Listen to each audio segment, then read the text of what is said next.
And since we talked about El Mirador in another chapter, I guess we got to talk about Calakmul. First, if you want to go to Calakmul, just join a tour or hire a driver. Don't be like idiot me and rent a car. Calakmul is in the jungle, far from any Mexican city. To get there, you got to take a long, muddy, slippery, and pothole-filled dirt road. I'm a dummy, and it took me a long time of extra cautious driving so as to ensure I got my deposit back on the rental. And the drive was just not fun, even though I was driving through the jungle and its amazing scenery. But no joke, a Jaguar ran in front of my car, an honest-to-God Jaguar. I've got friends who lived in Mexico all their lives and never seen one, and I almost made one roadkill. Yay for the gringo tourist. So here's the basics. Where I just was before this, El Mirador, this site, Calakmul, and the one you probably know about, Tikal in Guatemala. You know about it because its pyramids were used for footage in Return of the Jedi, as well as Copan in Honduras, and the much lesser-known Caracol in Belize. They were all the preeminent cities of the Mayan lowlands. They were all fucking gigantic cities. They occupy that big jungle area that makes up a lot of the Yucatan Peninsula, stretching down to Guatemala and to the coasts of Belize and Honduras, and west through the state of Chiapas. And, oh, by the way, that article that you all send me that I get sent 10 times a week, going on 10 years now, about archaeologists using LiDAR to discover forgotten Mayan cities, that article that I pray to the God above that I would stop being sent, it's all about this part of Central America that is still quite undeveloped and largely unpopulated jungle. El Mirador was the first of those cities, and as the empire grew, all the other cities I just mentioned grew exponentially. And after the decline and fall of El Mirador, the rest competed with each other to fill that void. The two who competed the most, who fought a shit ton of wars with each other, were Calakmul and Tikal, these two cities being considered the two superpowers of the Mayan world. I didn't take a lot of footage, nor did I do any research, so I'm just glossing it over here. If you want to learn more, go there. Just don't drive.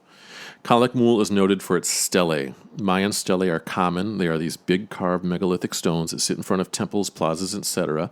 They're covered in hieroglyphs that tell the story of the king or the kingdom or the noble who commissioned the stelae.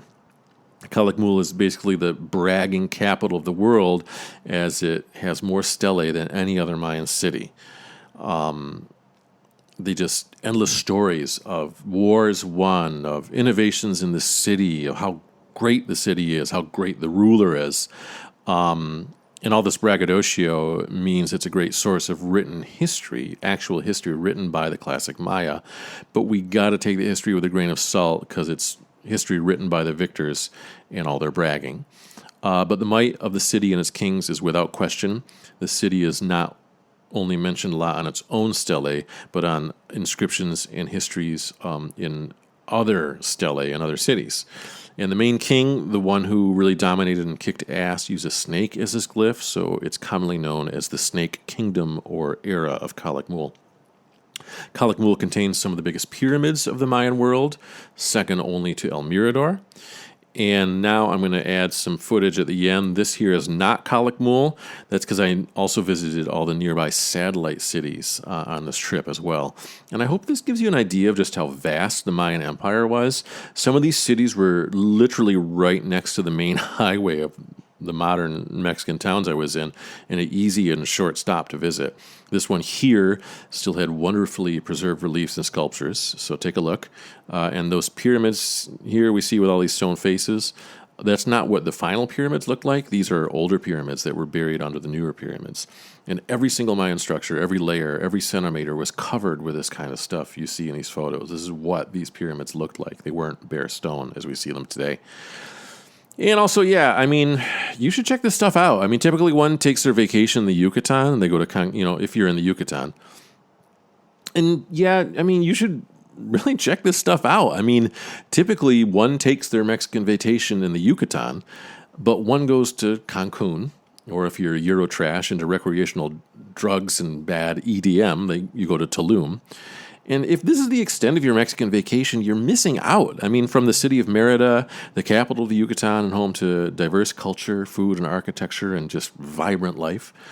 to the smaller and slower-paced Valladolid, with restaurants and bars, with cenotes in their backyard you can swim in, and charming cobblestone streets lined with cafes and restaurants, to the many beautiful small tranquil beach towns like Holbox, the numerous tiny beach paradises where you get the exact same beaches of Cancun and Playa del Carmen with 2% of the crowds, to Bacalar, the peaceful and trendy town on the border of a gigantic and breathtaking turquoise blue freshwater lagoon, or the untamed and postcard-perfect tropical settings of the Siancan biosphere with its prime snorkeling, scuba diving, and beach bumming.